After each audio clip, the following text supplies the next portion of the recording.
Good morning. We haven't done much yet, have we? Yeah. Oh, boy.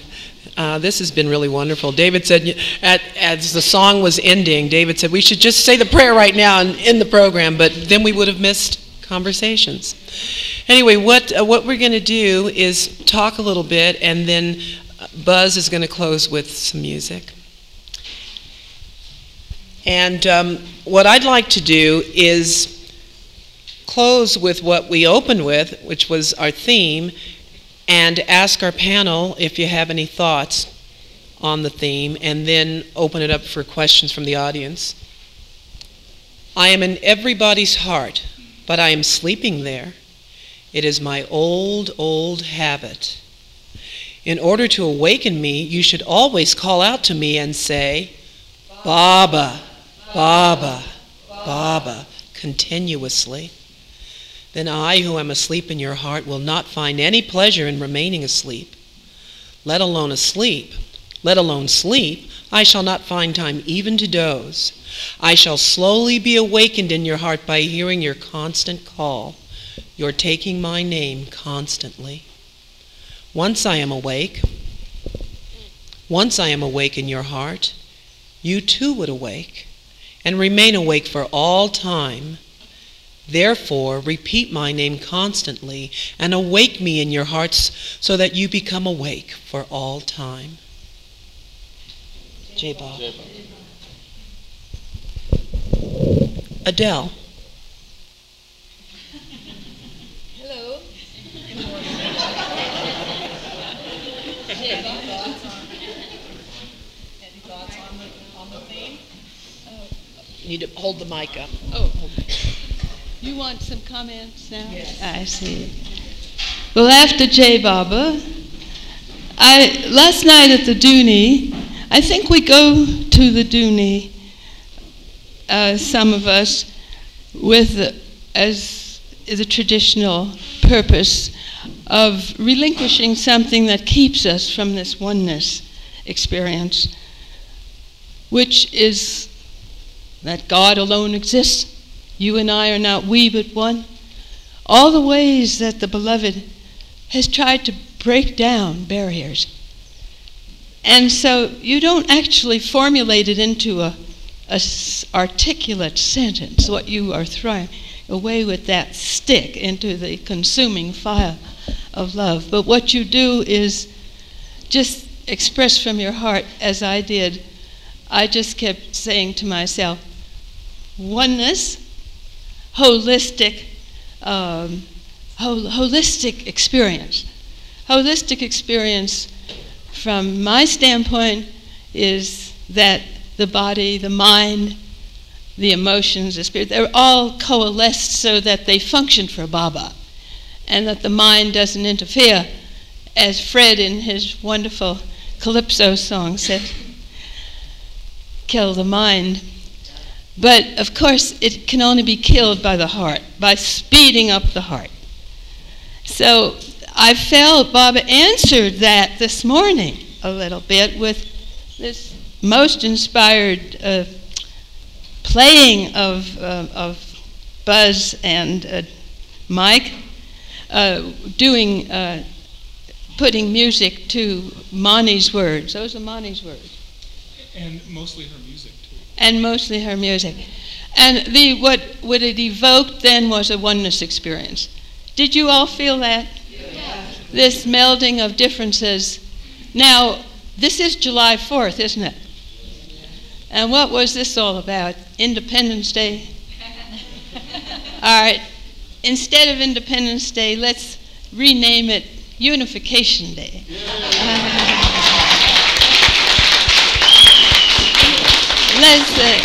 Let's call it Oneness Day. But the trick is this. You can have this, you see, as a inspired. We are very sheltered here. We are surrounded by God's nature and God's people. Well, what about tomorrow? What about on the road? You think you can sort of withholding the gratification of saying, darn it, or something. I mean, I remember I had a habit of, I was brought up with 3 brothers and a lot of men in my life, family-wise, please. And they were very real men in terms of giving expression to their feelings. And so I wasn't too ladylike at times. And I told Monty this. I said, Monty, I'd use these expletives so naturally. And I said, I want to overcome that. Please help me, because Monty had just got through telling me I'm not using any expletive about that. But Monty has said to me, Adele, my mother, no matter what stress, anxiety, and difficult circumstance she was in, I never remember her using one bad, vulgar word. Isn't that marvelous to remember that? Well, I'm just bringing that out in terms of the fact that when we re-enter that world at any point, this wonderful oneness experience, I pray from the bottom of my heart, first, that I retain it, that I am able to feel it so strongly that other people feel it. And I pray that all of you do the same. I just want to say that I have asked Buzz to, this would be the time remaining for him, to say a few words about the trust in India. So I hope he can do that. And I wish to just say that working on the Sahavas Committee for many years has been God's grace to me, because I have learned so much about the oneness experience through that, which is to say that working with despite differences that will arise, we've always come back to a center of harmony. I see it that way. I don't know if the rest of them do.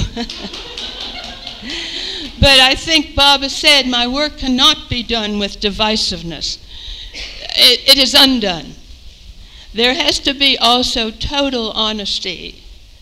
I mean, if you really dislike something, there's no reason why you can't, in a reasonable way, share that difference without turning away completely, walking out.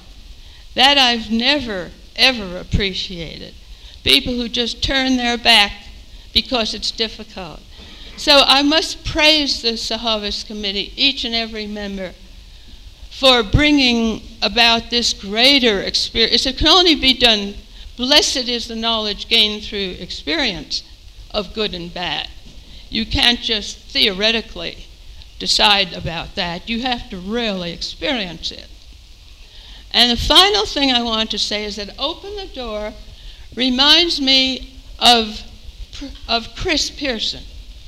And I want you to realize that we are here because Chris Pearson and Phyllis and whoever was with them in that original trek through the woods. Chris, I want you to hear this. Would you stay away, Roman?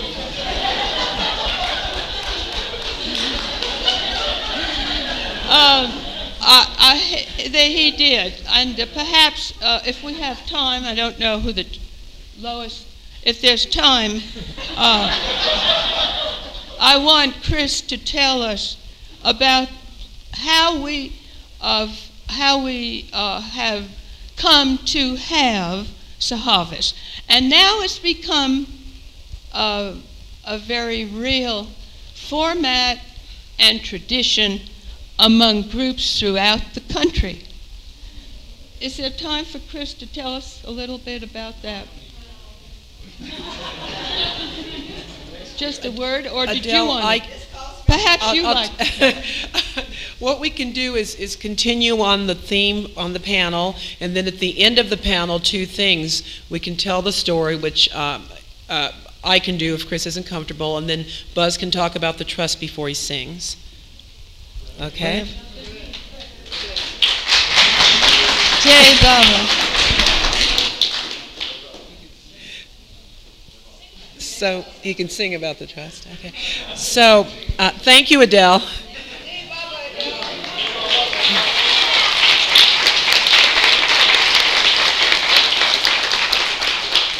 Ella, do you remember the question? I do remember. That's right. And I think I interpreted the question to mean that, you know, that as Baba, the more you say Baba's name, or the more you open yourself up to Baba, that's what he wants you to do, and that's how you come to him. And it kind of made me think of two things, and I'll say them very quickly if I can. One was my friend Tex, in his talkie, if you remember. He said, you know, Miss Christ didn't teach us philosophy. She taught us through stories. And that she was a very, very, very funny woman, and particularly for Tex, because he was so smart. And she didn't want him just to use his mind. I mean, when Fred sang that song at the Pilgrim Center, I was electrified about mind. And, but anyway, she wouldn't allow Tex, it's not that she just would tell us what to do, and we just did it. But he was not to read. And finally, after, maybe a year, we were very earnest and serious. She handed him a tiny little book. And she said, you know, I think this will do for you for the rest of your life. Do you know what the book was? It was The 7 Realities. And I was just thinking in what Adele said, that the first one is, let me see, the only real experience is that of the one and only God, who is the self in every self. And then the second one is, the only real love is love for this infinity God, which arouses an intense desire to see, to know, and to be one with its truth. And I just think that's sort of, you know, and you can do this for a lifetime. So I guess that's what I have to say.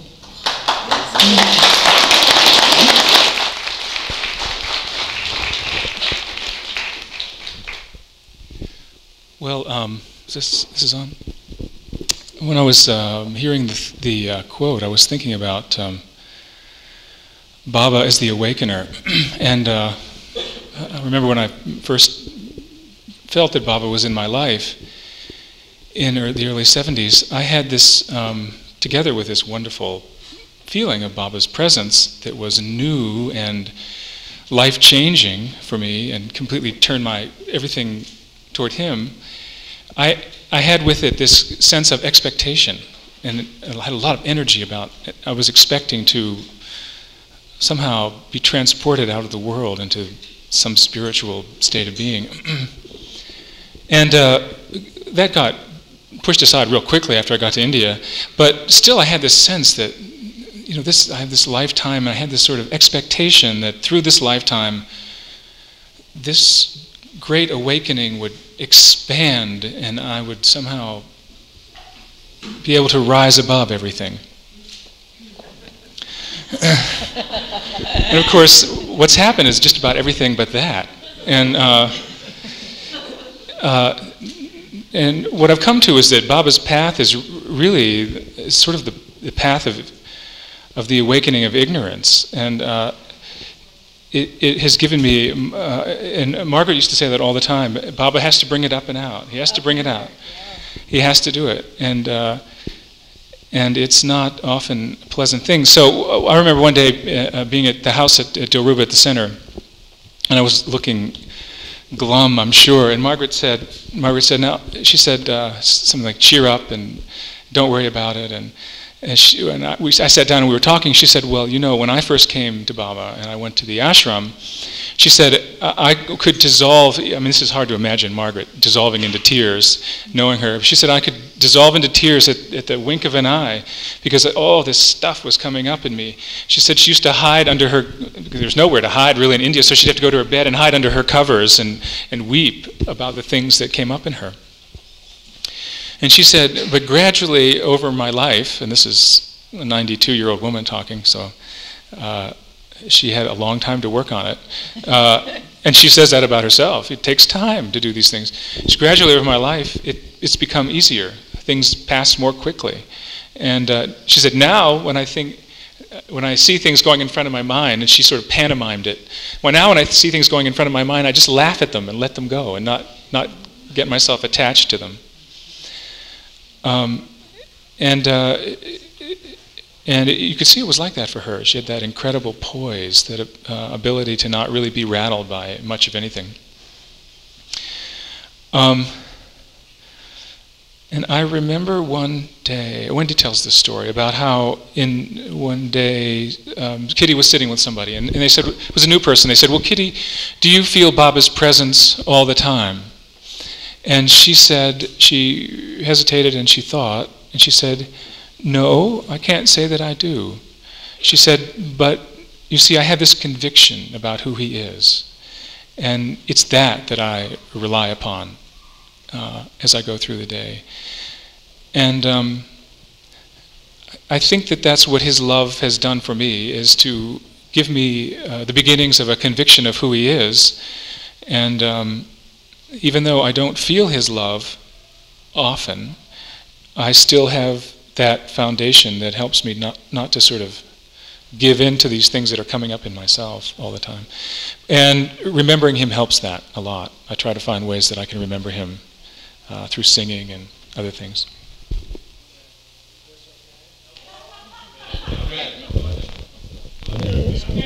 All right? Okay, thank you. Talking about things coming up and out. Came to, Ella was invited and I was invited out here. And Fred Stankus was on the phone, and then he met us at the airport. Excuse me, up and out.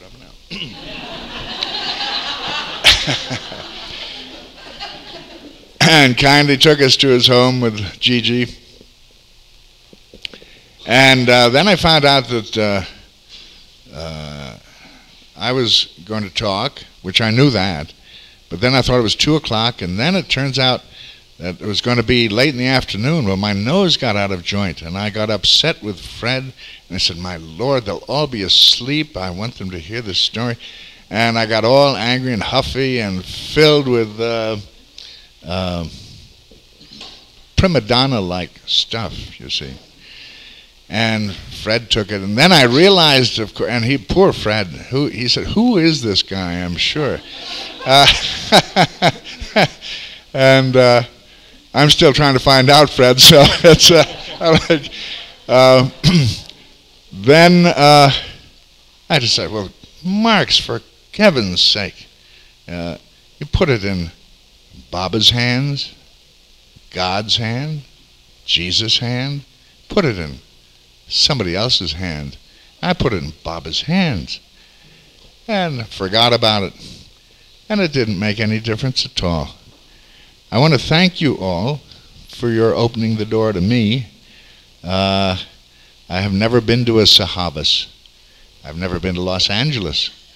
And I've enjoyed it immensely. And Baba loves you, and Baba loves us. And it's important to know that. So thank you, and we can Jai Baba.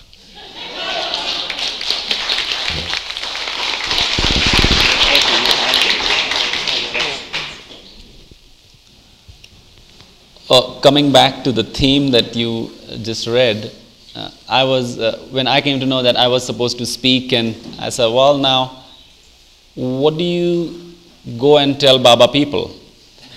And so I started to look up I started reading the discourses, some of the chapters that I had read, I sort of went over them again. And at one point, Baba says about how you can act as a catalyst to help people become more sort of closer to Baba. And it was interesting what Baba said. Baba said, you cannot tell them much. I'm not quoting him exactly, but what I understood from him, he said, you cannot tell them anything. Everything that they need to know is in their hearts. All the knowledge that is needed is there. And all a person can do, go in these Sahavas and do, is to just try and awaken me, which is already sitting there. And so I said, wow, that is easy, I guess. I'm just going to go. And so that's the theme of it all. It's nothing that any person can come and tell you, but all the person can do is to help you awaken the Baba that is within all of us. Jai Baba. Jai Baba.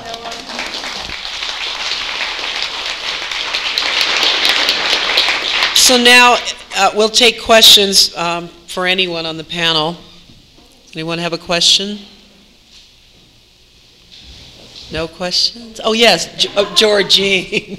But of course. I'm sorry, I should have looked immediately.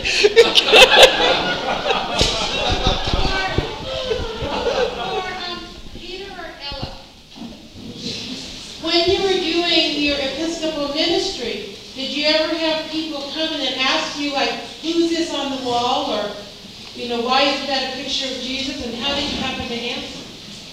We didn't have pictures of Baba in those years. It was after our It was in our room. Yes, in our room that we did. Oh, I'm sorry. And then the children went over, and we got all kinds of pictures. And when I was over there, a young lady needed some money, and she had a picture of Baba when he was seated and said, "Don't worry, everyone," with his hands. "I've got control over everything." And I don't know if you recall that picture. And she said, "Here, I need some money. Will you buy this from me?" And I said, "Yes." So that's on my bureau. But I don't think we didn't have time in those days. And the thought wasn't there. So it came after, essentially. Now, Ella might want to say something about that. I don't know. I might, yeah. Oh, I have one of these things on. Actually, for many years, I kept Baba in my heart because, one, to be very honest, I was shy, and I just was. And Miss Christ gave me pictures, and I kept them, but we didn't have them out in the rectory. In fact, the only thing we had in the rectory was everyone is welcomed as Christ. That's Benedictine order. Oh, I don't care what it is, but that's what it said. Thank you. But I mean, that was how I felt about it, and that's how, I think I explained to you, my coming to Baba was a slow progression. And it's okay to do it that way too. And now we have, as I say, the children, we have pictures all over the house. And it's still sometimes one of my friends from school came in, she said, "Who is this man, you have everywhere?" And I didn't realize, Peter, they're just all over. It depends on who the person is. The thing that I loved about Miss Krask, if she thought talking too much about Baba would put them off, she didn't talk about it. She waited until a person asked. And it was like when the time was ready, then she would. So I hope that answers your question. It was very slow. And no one, if it's, you feel it, and if it's the right thing to say and do, you do it. And if it's not, you don't, sort of. I think it is important to understand that Baba is not a product that you are trying to sell.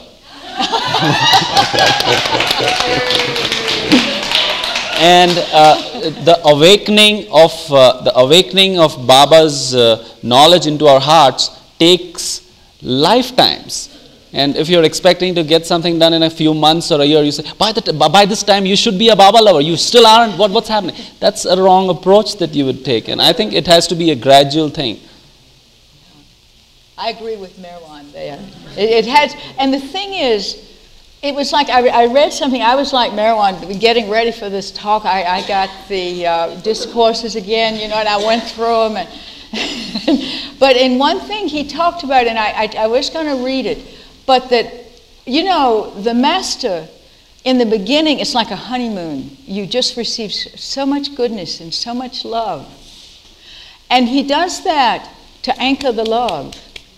And then when the love gets anchored, and when you're really capable of love, because love is hard, it has to take terrible things and remain constant. Then comes the hard task of sort of grinding down that ego. And so I'm like Merwan, it takes forever. As far as we know. Rosalie? Well,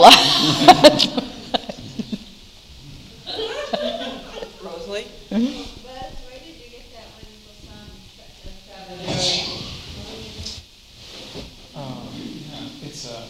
It's a short story.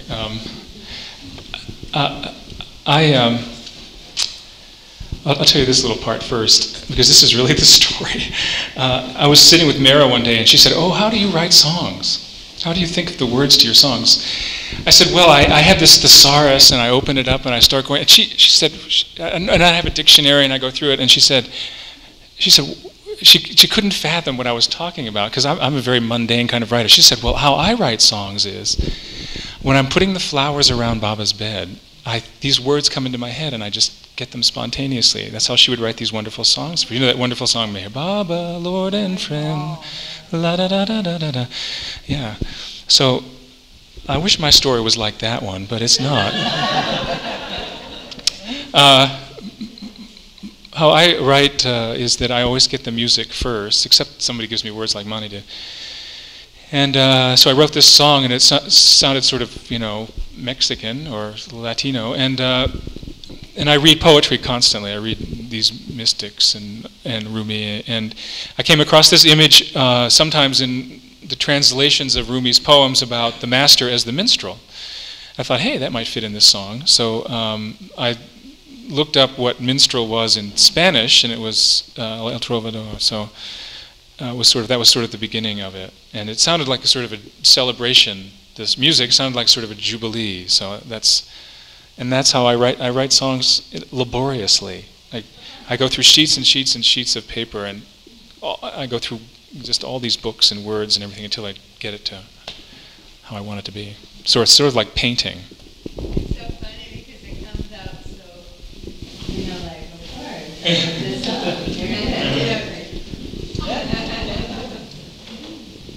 Other questions? Esther? Does anybody who met Baba remember any personal experiences with Baba in the body, whether seeing him or by letter or order or anything like that you haven't talked about yet?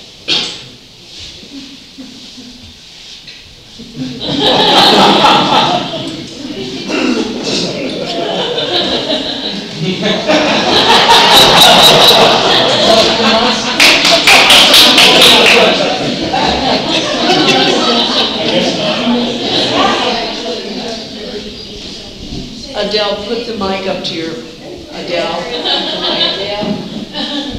Just any personal story. Anything that while Baba was alive between you and Baba? Well, I have several, but what would interest everyone here? Well, when I first met Baba,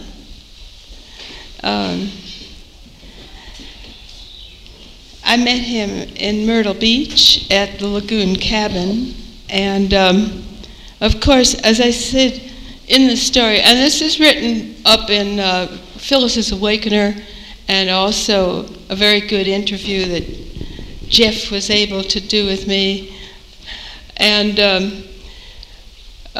it's mentioned in a couple of other places, so you may already have heard it. But in any case, we were invited, Phyllis, Frederick, and I, to stay with Baba at Meher Center for a week. Finally, started out to be 3 weeks, and then, typical of Baba, he changed his plan to 2 weeks and then a week. But we were his guests, and there was really no one else there who were guests. He was there for the first time, and he was there with the 6 women. And of course, I came into the Lagoon cabin. It was May the 10th. I'd been waiting. We had been living with Baba's women in New York for close to 4 years, and we were waiting. Baba would constantly say he was coming, and then change his plans, and then he did come. And he came in April, and on May the 10th, it was my day to meet him. So that was when I came in to Lagoon Cabin of course, by then I had heard so many stories from Elizabeth, Norina, and Nadine about Baba. I had read a lot of things, and I had a lot of communication, a lot of wonderful correspondence with the Mandalay and Baba's messages. So I had some notion of what the God-man might be like, but you never really know because he is your own self. And so he was so totally disarming. In one sense, I mean, the mind does stay still with Baba pretty much. If it started to work, it'd be impossible to meet him. So he kind of anesthetizes the mind. And it's a heart-to-heart meeting. And Baba, to me, right then and there, of course, what he conjured up were the feelings of love that I had gained in my life up to then, which were feelings of love derived mostly from my life. I was 25, of my parents. So he looked so much like my mother and father in one. And that I think a lot of people probably feel that, because the love that you get is reflected. I mean, what is he? He's the source of love. He's the powerhouse of love. And what we have here among ourselves is Baba's gift to us. So the love, he is here. That's the only, he alone is here. And so we have to do away with everything other than those strangers so that the heart can truly be awakened. But my meeting with Baba was, of course, the climax. Jai Baba.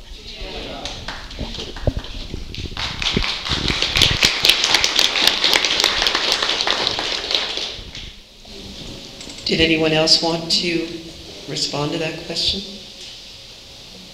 Any other questions? I have a comment, it's not a question. Okay. I'd like to tell a very quick story. And Ella will like this because it involves some reality. Oh, good. Last year I did a benefit for Lord Meher because Hermes and I had been friends for years.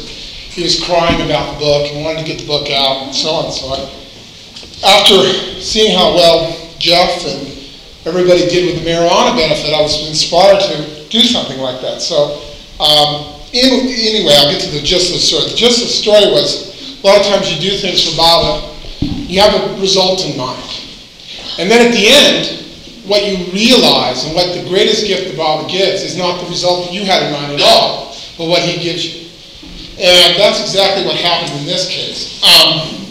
Because also coincidentally, I had this inspiration when I was at Merwan to do a poster, because I had for many years gotten used to being bilingual because my employees were Hispanic.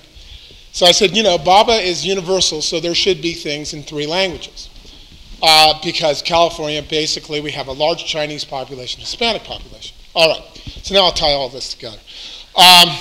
So I put together a flyer, I sent it out, and I got a very interesting phone call. And the fellow called me, and I'll imitate him, and I'm not in any way being disrespectful to the Oriental community by my imitation. He called me up, he says, I want to see biography. And I said, what? And he says, I want to see biography. I never see biography. So I said, well, wait a minute. And he started telling me a little bit about himself. And I said, well, let's get together and meet somewhere. And it just so happened at that time, it was like the perfect timing, like David was reading. I had time. And I said, I'll bring some books out, brought some books. And I just had this funny feeling, maybe I should bring out this poster. And I didn't even really make a connection, I don't think, that he was Chinese. I don't think I did. But anyway, I brought out the books. He looked at the books. And again, like I was saying about results, and then I had the poster there kind of on the side, and I said, oh, and by the way, here's this poster. His mouth fell open. And he said to me, he said, now I have to tell you about my dream. And I said, okay. And he said, about 7 years ago, I had this dream in which Meher Baba appeared to me, and he showed me the discourses in Chinese.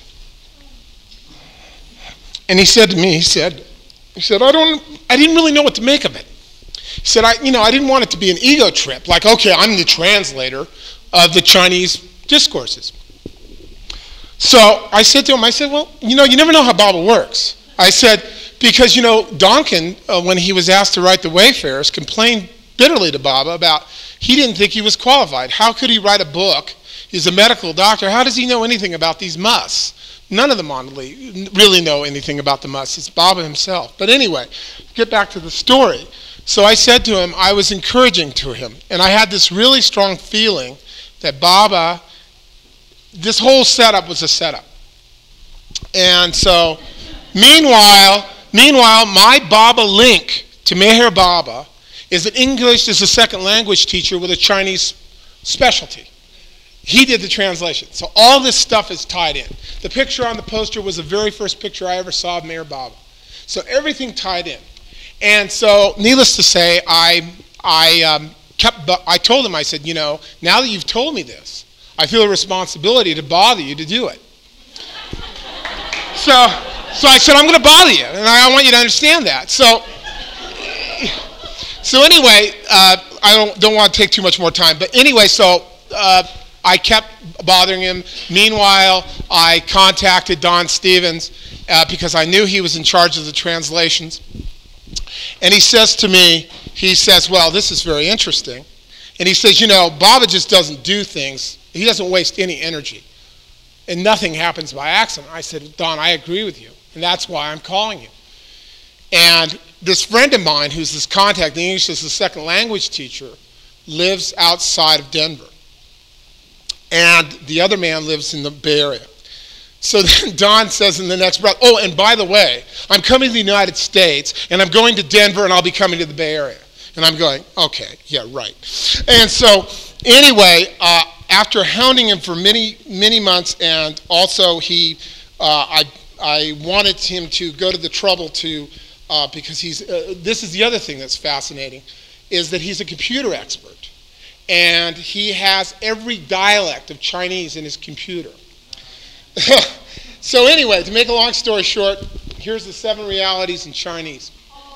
The first thing he's done, and here's the 12 ways to realize him. I told him, start small, work up big. So Jai Baba.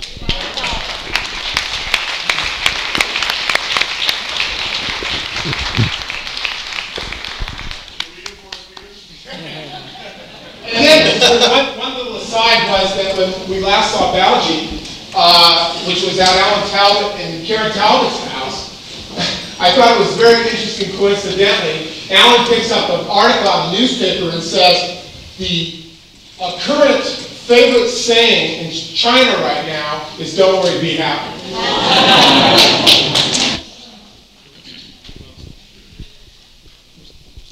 Yes, we are still on. Thank you, Peter.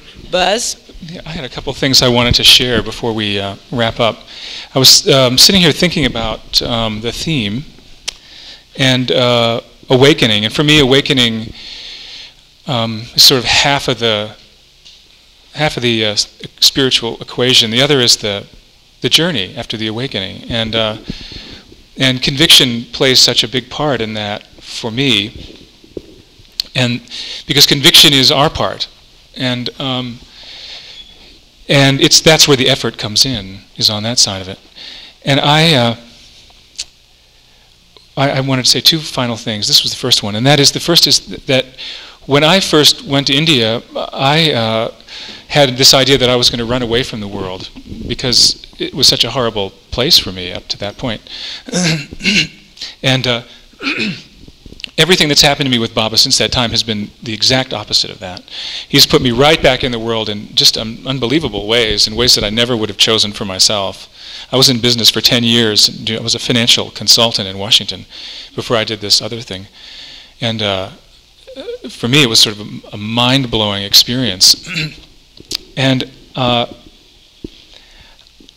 one of the special things about this weekend for me is seeing Peter and Ella, because Margaret was such an important person in my life. I saw her quite often in Myrtle Beach. Wendy and I stayed in the same house that she did with Kitty in the summers and in the holidays, so I would see her all the time.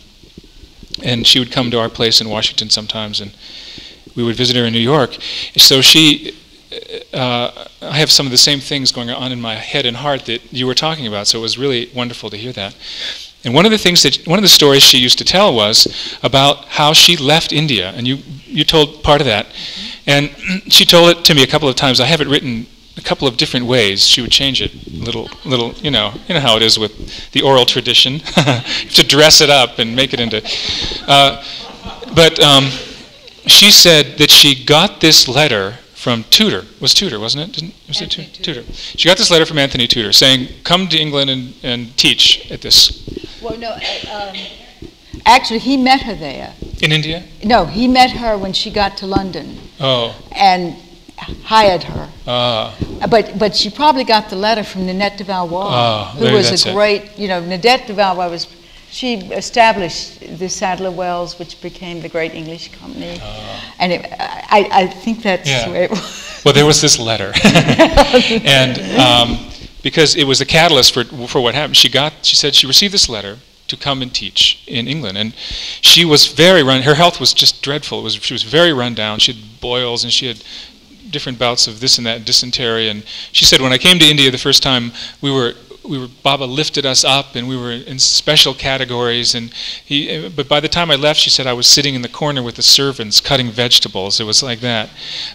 She said Baba just ground me down, till it got to the point where she just really didn't like India. She didn't really like the environment. Of course, she loved being with Baba, and she was the first Westerner to be at Meherzad. All the other Westerners, she said that was a great point of jealousy between she and others, that she was the first one to go with Baba and Mehra and the girls.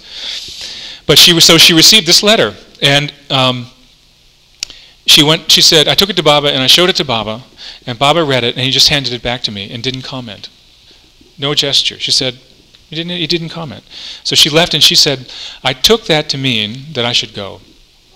And that really, I thought about it, because the goal of my life was to turn back time and to be in India with Baba. And here's this woman who had it. She was there. And imagine being able to live with the avatar as much as she could. And then she chose to leave and go back into the world. And without Baba saying, yes, this is what you should do, Margaret, I really feel this is just right for you, he didn't. He didn't even comment on it.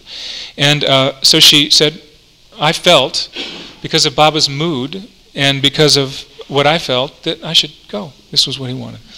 So she started packing her bags. And she showed the letter to her roommates, who were Kitty and Rano, and they went to town on her. And they just, how could you leave Baba? You're going back out into the world, and you don't know, you have no idea what you have here. What are you doing? And she said it was so upsetting to her that she just broke down and weeping. And they were all in this room together, and they were fighting about it. And Margaret was saying, no, but I feel that I'm supposed to do this and all. And then Baba came to the door in the middle of this, as this was going on. And of course he said, what's going on? What are you doing? And they told, and Rano and Kitty told him and all this. And she said, Baba said, touched Margaret and said, that's all right, that's all right. I want you to go and teach in America. And then he left. And she said to herself, America? Wait, this is from England. And then she said, and when he said to her what he had said earlier in London when she first came, when he first came, she was the one who opened the door to him on Russell Road at Kitty's house. And it was, see, who traveled with Baba then? It was, it was